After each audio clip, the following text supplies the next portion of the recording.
সবাই খুব খারাপ মনে করতো এবং আত্মীয়স্বজন এমন করেও বলেছে আমার বাবা মাকে, এই মেয়ের বিয়ে হবে না, মানে ছেলেদের সঙ্গে একসঙ্গে নাটক করছি, একসঙ্গে ইউনিভার্সিটিতে পড়ি, মানুষকে যে আনন্দ দেই, মানুষ সে আনন্দের বিনিময়ে কিন্তু আমি মানুষের ভালোবাসা পাই এবং আমার কাজের এই ভালো লাগাটা এবং মানুষের এই ভালোবাসাটাই আমাকে কিন্তু এগিয়ে নিয়ে যাচ্ছে।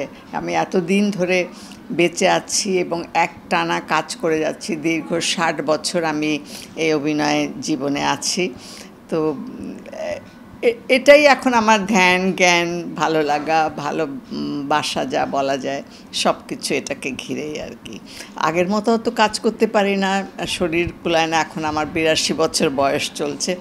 তারপরে মনে হয় যে এই চরিত্রটা যদি আমি করতে পারতাম। আচ্ছা, এখানে যখন যে কাজটা করি আবার যখন দেখি বলে না, এখানে এটা ঠিক হয়নি, এখানে আরেকটু অন্যরকম করা উচিত ছিল। এই জিনিসগুলো একটা কাজের পরে যে সেটাকে আবার নিজের আত্মসমালোচনা, আমি মনে করি যে এখানেই আমার কাজের সার্থকতা এবং আমার কাজের জন্য যে তৃপ্তি, সেটা এখন আমি মনে করি এদের মাই আমি আসল মা।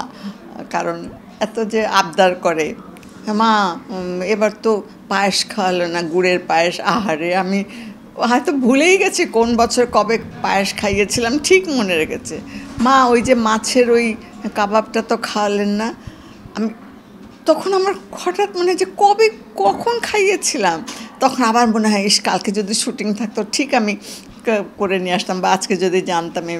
এই যে মায়াটা, এই যে আবদারটা, এটা আসলে আমি মনে করি যে আমি আমার কাজের যে সার্থকতা এবং আমি যে তাদের হৃদয়ে শুধু অল্প সময়ের জন্য কাজ করে একটা যে সম্পর্ক, কারো মা কারো দাদি, তা না, ওই চরিত্রটার ভেতর দিয়ে ওরা আসলে সত্যিকারের যে সম্পর্কটা একজনের সঙ্গে আরেকজনের, যে আত্মিক যে মিলনটা, আত্মিক যে ভালোবাসাটা, সেটাকে যে ওরা মানে ধরে রাখতে চায়, সেখানে আমি মনে করি আমার জীবনের সার্থকতা।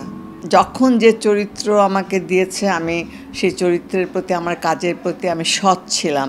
আমি নিজের ব্যক্তিগত সুখ কষ্ট সেটাকে বড় করে দেখিনি, আমি সেই চরিত্রের প্রতি সৎ ছিলাম। আমি সেটাকে ঠিকভাবে করার চেষ্টা করেছি যাতে সেটা আমার দর্শক সেটা গ্রহণ করে এবং দর্শকের কাছে বিশ্বাসযোগ্যতাটা পায়, সেইভাবে আমি কাজটা করেছি। সেখানে আমার তৃপ্তি।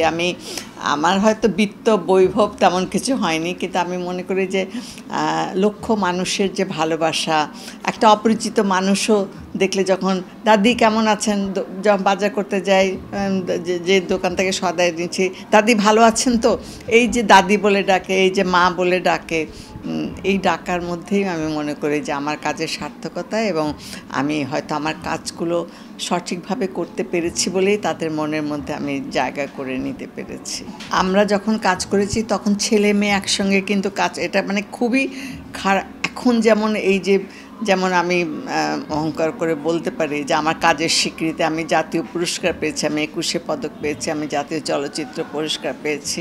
তো পুরস্কারের আশায় আমি কাজ করিনি, কিন্তু আমার কাজের যে স্বীকৃতি, কিন্তু একটা সময় তো সে কাজের স্বীকৃতি ছিল না, সবাই খুব খারাপ মনে করতো এবং আত্মীয়স্বজন এমন করেও বলেছে আমার বাবা মাকে, এই মেয়ের বিয়ে হবে না, মানে ছেলেদের সঙ্গে একসঙ্গে নাটক করছি, একসঙ্গে ইউনিভার্সিটিতে পড়ি, এইগুলো আমাদের সময় যখন ইউনিভার্সিটিতে আমরা পড়ি, আমরা একসঙ্গে ক্লাসে বসতাম না। যখন আমাদের স্যাররা এসে ক্লাসে ঢুকতেন, তখন আয়া এসে আমাদেরকে ডেকে যে স্যার এসছে, যান আপনারা ক্লাসে। তাহলে কীরকম একটা অবস্থার ভেতর দিয়ে আমরা পড়াশোনা করেছি বা এগিয়ে এসেছি।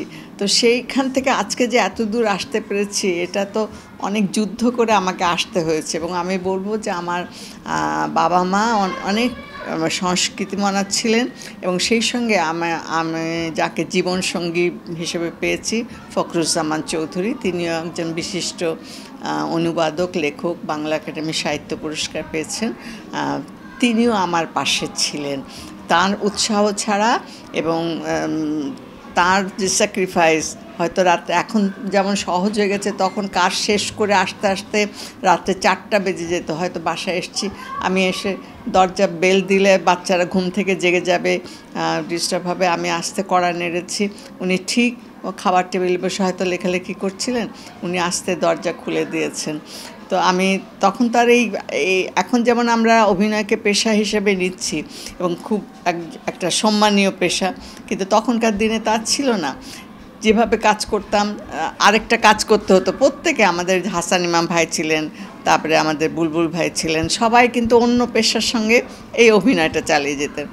তো সেই আমার সাথে সাথে আমি তখন স্কুলেও চাকরি করতাম।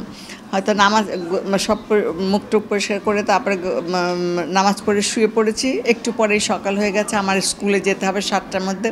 উনি আমাকে উঠিয়ে দিয়েছেন, স্কুলে যাবে না, 7টা বাজে ওঠো, এবং রাত্রে অপেক্ষা করেছিলেন দরজা খুলে দেবেন। তো আমি হয়তো আবার গ্রুপ থিয়েটার করেছি, নাটকের দল নিয়ে চলে গেছি, বাচ্চারা ছোট ছিল, উনি বাচ্চাদেরকে দেখে রেখেছেন। ওনার চাকরি বাকরি সেই সাথে সাথে বাচ্চাদেরকেও দেখে রাখা। আমি বলবো যে এত দূর ওনার সাপোর্ট ছিল দেখেই আমি আজকে এত দূর আসতে পেরেছি। আমার জীবন যেখানে গ্রথিত, আমার শেকড় যেখানে, সেটা তো আমার প্রথম ঠিকানা এবং প্রথম নিজের জায়গা। তো সেখানে তো ভালো লাগারই কথা, সব কিছু মিলেই ভালো লাগে যখন সব কিছু চেনা, সব আমার মনে হয়। তো এই একটা অন্যরকম অনুভূতি আর কি। পরদেশে আমি ওদেরকে প্রায় বলি যে আমি বাঘের লেজ হয়ে থাকতে চাই না, আমি বিড়ালের মাথা হয়ে থাকবো, তাও আমি আমার নিজের দেশে থাকবো।